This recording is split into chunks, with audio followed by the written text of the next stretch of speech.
Just Barbara. So if anybody meets me afterwards, that's just who I am. I'm going to start this clock. I'm a digresser, as my team know, who many of us are with me here this morning. So, and Ross said to me earlier, well, you're the only person I know who actually doesn't actually speak to the stuff that's on the slide. You go off on another tangent. Anyway, so I'm here to talk to you this morning about enhancing student engagement and belonging. So this is a project that was funded through the HEA, and we conducted it over last summer, and we engaged with many institutions across Ireland in different areas, both in terms of interviews and face-to-face surveys, and also a review of healthy campus case studies and the NSTEP programme, the National Student Engagement Programme case studies as well, to try and understand what are the things that either foster belonging within institutions or what are the inhibitors or the blockers.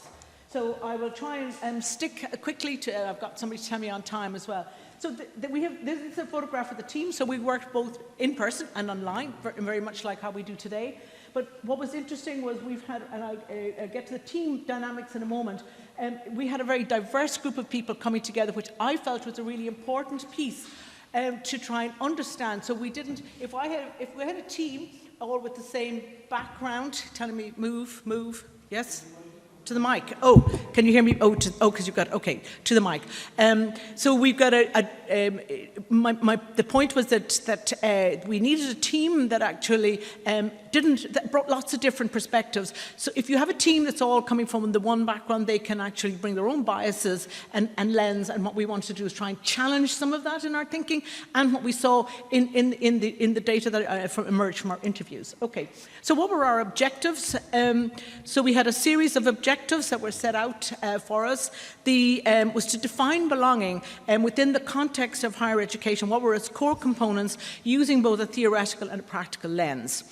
To analyse and draw insights from the Healthy Campus case studies and related initiatives regarding student belonging, to explore and document examples of both successful and unsuccessful initiatives, and to develop recommendations. Now, I'm going to go through a number of these here, but the report was actually published online yesterday, and so there is more information on that on the HEA website. So the team, 2 academics, 2 postgraduate taught students, 2 final year undergraduates who were phenomenal, brought a really interesting perspective, 1 researcher moving to PhD study, and the team came from different routes into education, mature entry, refugee status, LGBTQ, neurodivergent, care leaver, and international students, 2 identified as male, 5 female. So that diversity within the team, we had many debates, and there are 3 of the team members here. There's Andre, Alana, and Daniela here, and they will attest to the debates that we had regularly in terms of what we were seeing, what was emerging from the data, which we felt was important, so that we didn't, shall we say,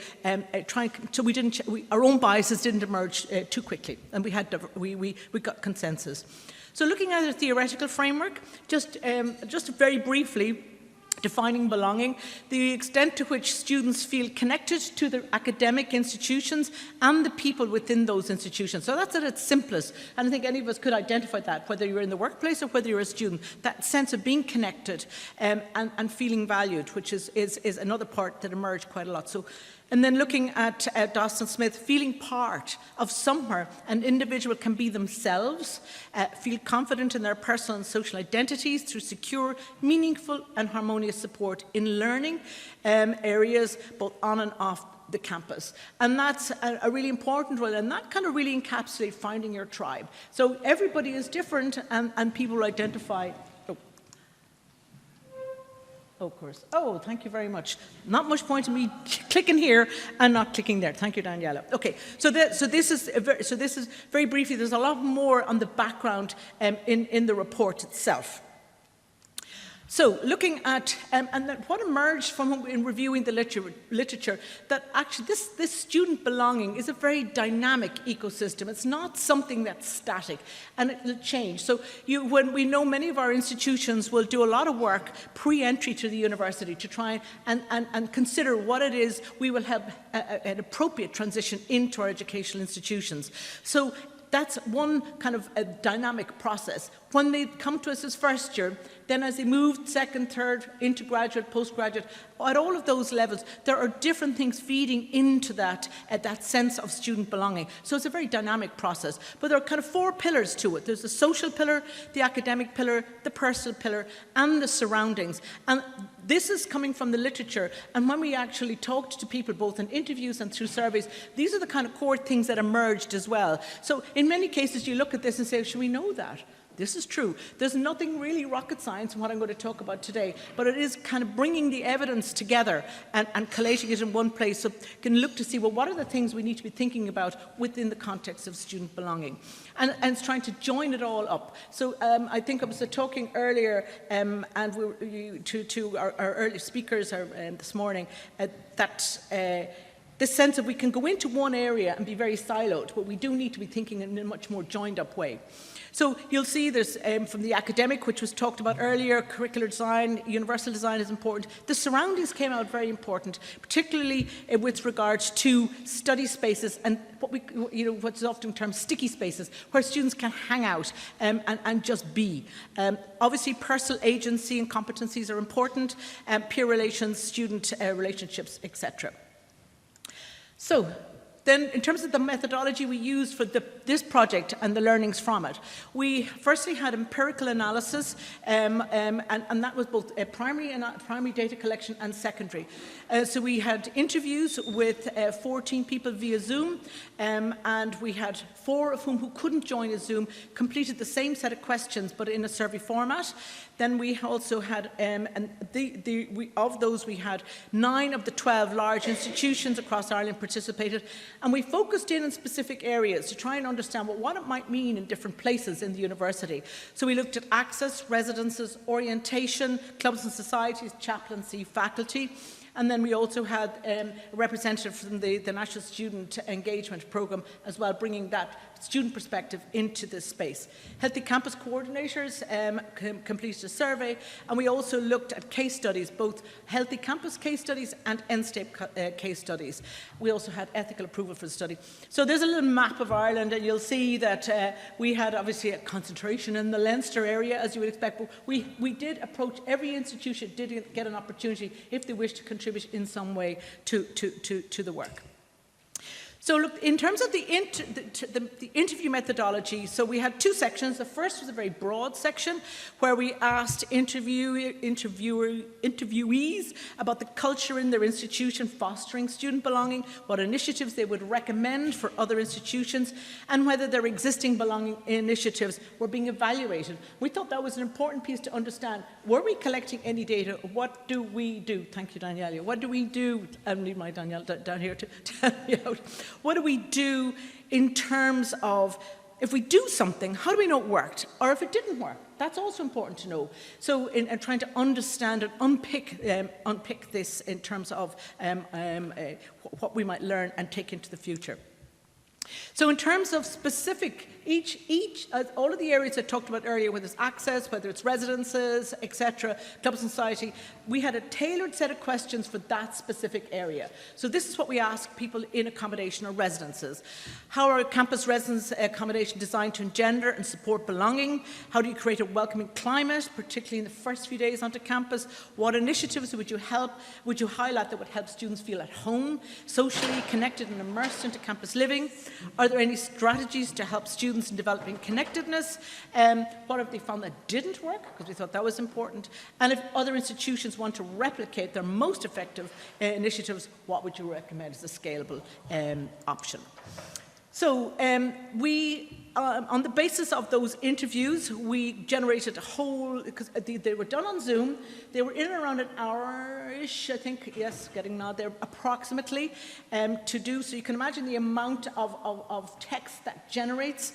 So we had an analytical process that actually included both the use of the team going through all of the transcripts, checking them for accuracy and anonymization, but also we used Gemini AI. So we had one person dedicated specifically to look at taking our research questions to use, looking at Gemini AI and what emerged from that. And the rest of the team were looking at analyzing in the more traditional way of coding, looking, checking, etc. And then we actually came together and we had many a debate. The team will tell you we struggled as to whether we would or we wouldn't use Gemini AI at all, or any type of AI tool, but we felt it would quicken some of the process, because the amount of text it was generating, we needed something. So we used a combination of the two, but all the time verifying, checking and going back. The human was first, but the tool was there to support that part of the work. So what were the key considerations for this qualitative approach? We firstly, when using AI, human expertise is crucial. And given that so many of the team were actually still within their learning journey, I thought it was important that we understood that AI can be a supportive tool, and that, that sometimes we need to understand how to use it properly. So we know that human expertise is crucial, so that was the key consideration. We consider the ethics of using this type of approach, and using a reflexivity, and we have a piece on reflexivity in the report. We looked at the methodological validation.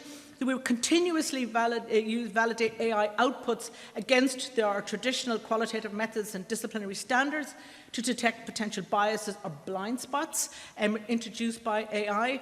And we also, researcher agency was critical. So recognizing the shifting dynamics between the human researcher and the AI, and understanding how the partnership influences the process.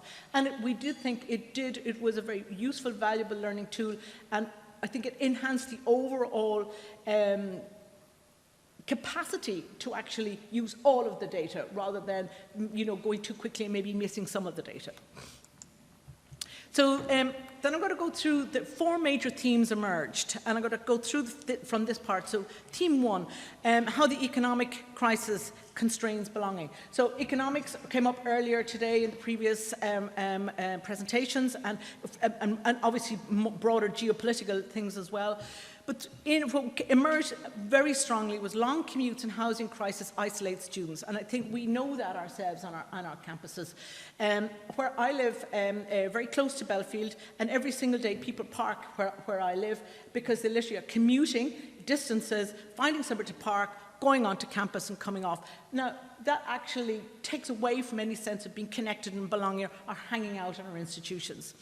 So what emerged from this theme was this sense of commuting, and the housing crisis creates a 2-tiered system of engagement.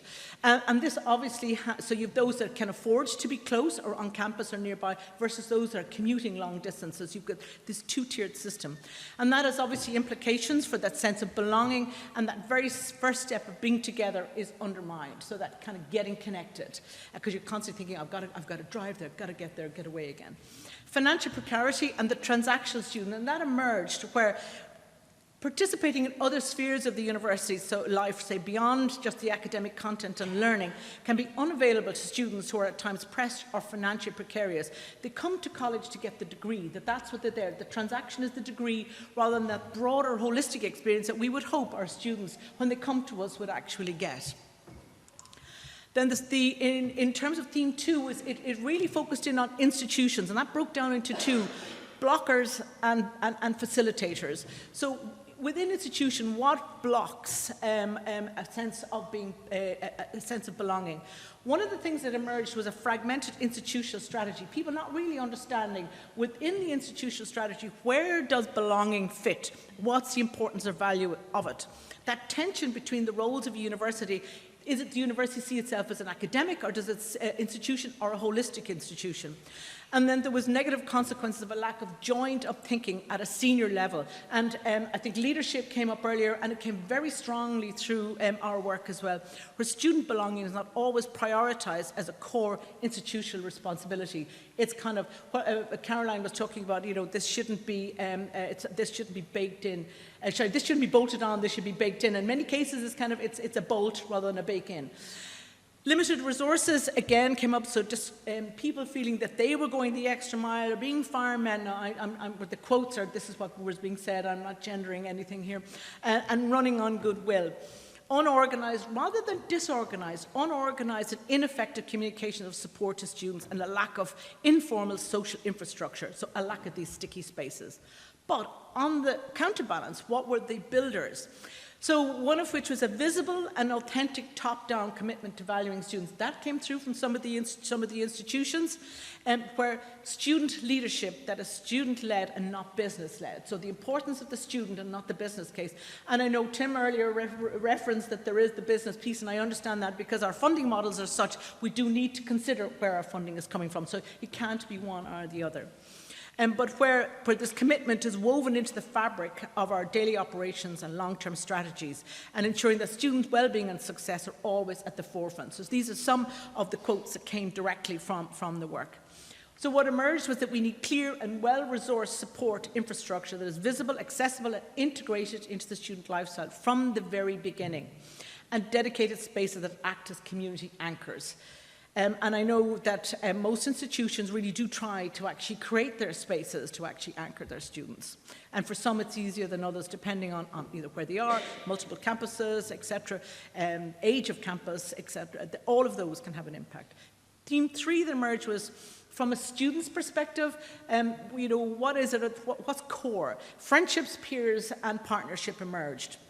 So looking at friendship, and for those that we were speaking with, they said this, at its most fundamental level, the student-centric definition of belonging is, thank you, it is largely captured by a desire to make friends, okay? They want to connect with each other, we know that, that's what they want to do, before they want to connect. Now, with us means whether it's faculty, support services or whatever, they want to feel connected to themselves first before they actually even want to connect with what the institution is offering.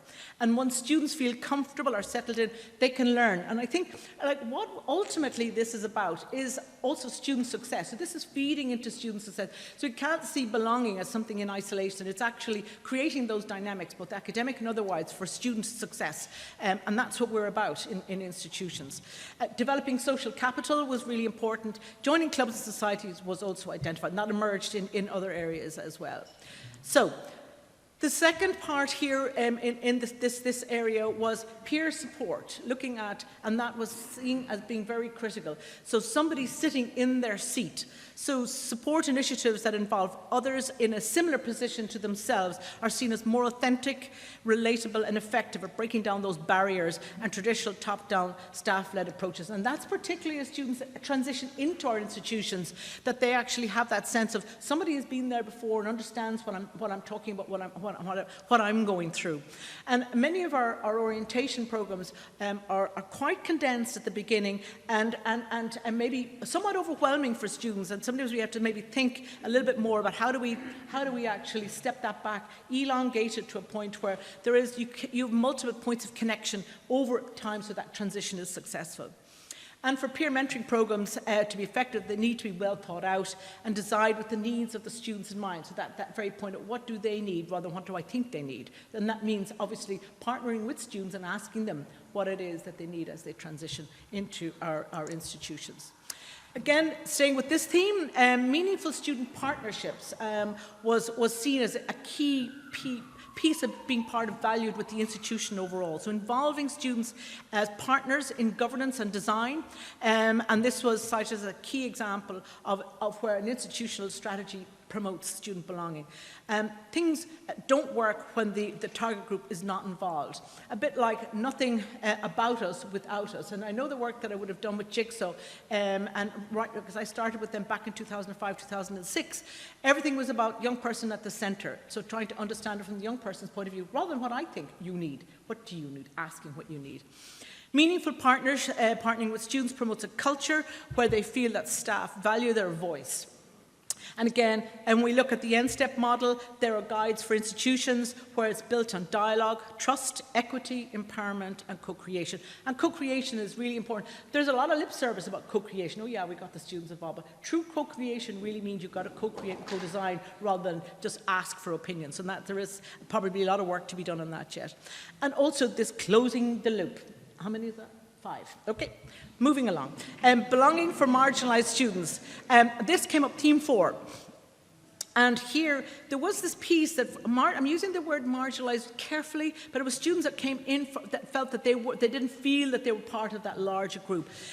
Sometimes we can constrain belonging for marginalised students because this is often intertwined with their validation, overcoming being an outsider. So we might have special programs, we want to call it that, for people coming through different pathways. But then you get that sense of othering by being in a different path. So how do you overcome that? How do you create that sense of being connected to the bigger piece, rather something special for me? Where am I? So we should be careful how we do that. But we do need to obviously have tailoring institutional belonging for marginalised students. But it's not a given. So even when we do this, it isn't a given. Belonging is not a given. It's an outcome that requires actual, intentional, institutional scaffolding. In terms of, again, staying with this theme, we talked about universal design earlier, so this emerged as well. So universal institutional belonging to avoid othering. And an adjunct to that is to shift towards a universal design approach rather than an approach for this type of student and an approach for this. And that actually creates a much greater sense of community. Thank you. Do we do that? Okay. For everyone. Okay, these slides will be available. So those themes, I won't go through them: cost of living, institutional strategy, peer relations, marginalised students. And then we have a representation, which is actually in the report, so I won't go through it. So it's kind of this interconnectedness of these 4 pillars are really important. So it's not one of them. We need to consider all of these for actually for the work that we do in this area.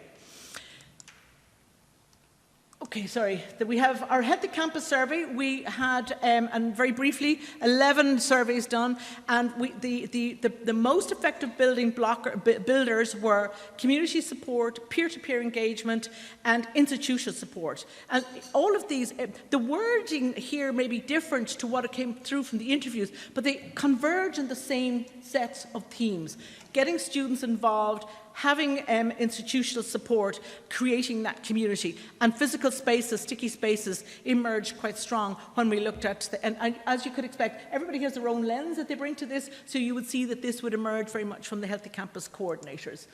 And the blockers from the Healthy Campus survey were things like the culture of the institution being tokenistic, again reflected in what was earlier, external pressures of commuting, time poverty, and societal factors, spaces. So these again get mirrored. So it doesn't matter who you ask, the same things will emerge, but some of the way it's expressed may be slightly different. The case studies, again, emerged in very similar way. We had a series of case studies that were made available to us through the HEA, which were reviewed. We looked at 39 of them specifically to see what was emerging. They weren't necessarily focused on belonging, but inadvertently and indirectly, they were tracking the belonging within our institutions and saw it as a holistic, multidimensional outcome, not one single thing. And it looked at things like practical resources, peer-connected again, inclusive campus environments, meeting student needs, removing barriers, social connection, all of the kind of things that we have seen earlier. And we looked at the 23 end-step case studies, 6 of which were directly linked to belonging, and again was focusing in on student partnership and consultation, which I talked about earlier, that sense of co-designing, student involvement, all of those things like self-worth, pride, sense of belonging, and creating student ownership. Again, it's very much mapping back to what we saw in the interviews. Again, peer-led, very important, build connection, and feeling. What were the success factors? Were things like interactive learning from the academic perspective, and needed ongoing peer mentoring right through, particularly in the earlier stages. Co-design and pedagogy came through very much from these case studies for NSTEP, which is what you would expect, and went through all of and the importance of embedding student partnership into institutions. As I said, all of these slides will be available, and in the case of time, I will get to. I have 1 minute from Ross, so I'm nearly there. So, what were top 4? Okay, scalability, institutional leadership doesn't cost money if you if you get it right, but now that's where all of us also need to be not only influencers down, but influencers up. And unfortunately, people in the room today are here because they're interested. So we need to use our power of influence. Affordable, accessible infrastructure. Lots of students felt they couldn't go to places well, we would think they could go without buying something, that there was a space that was commodified. We need to have what we call sticky spaces that aren't commodified. I was talking to Trasa earlier about even things like gyms, what do they cost, and things like that. In UCD they don't. I hadn't realized there are different models out there. To resource peer and partnership roles, integrate belonging principles into academic design, particularly a universal design, and conduct evaluation. There wasn't a lot of evidence from what we were talking about that there was a lot of, evidencing what was working. So we need to actually do more in these 4 spaces. And so I want to thank, there could have been people in the room here, I didn't interview anybody. Our participants were fantastic, gave so generously of their time. And without you, this would not be possible. And in the end, it's about student success, that they have had a successful time with us, felt valued, got their academic experience, but actually have that holistic development, personal, social journey as well. So thank you.